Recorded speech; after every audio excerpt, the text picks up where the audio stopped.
მიღებული ინფორმაციით, ლიბანში 11 ადამიანი დაიღუპა. პრემიერ-მინისტრის ოფისის განცხადებით, ჰეზბოლამ განზრახ განათავსა მშვიდობიანი მოქალაქეები კომპლექსში. იცოდნენ რა, რომ ისრაელი საპასუხო დარტყმას განახორციელებდა. დიახ, ეს არის ის, რასაც ხალხი ვერ იაზრებს. სინამდვილეში ახალხან ვესაუბრე დედაჩემს, რომელმაც დამირეკა.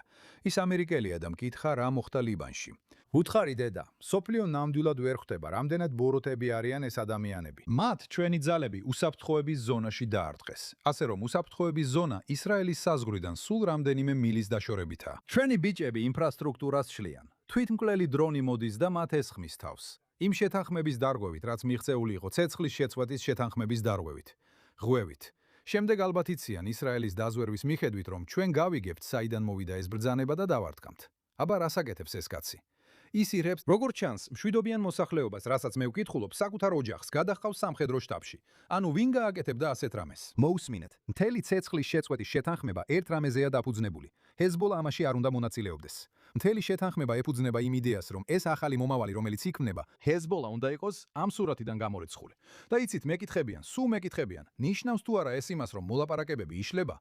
უთხარი, ეს პირიქითაა.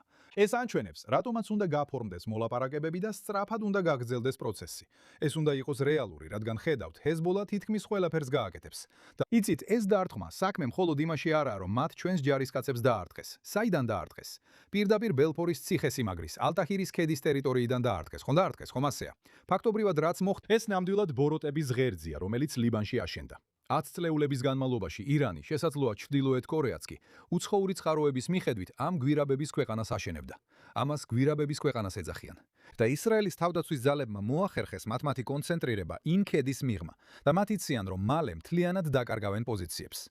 ეს იყო მათი მეორე თავდაცვითი ხაზი. ამიტომ ისინი ცდილობენ, სანამ ჩვენ უფრო ახლოს მივალთ, დაარტყან ჩვენს ჯარებს, რადგან იციან, რომ გაქრობასთან ახლოს არიან.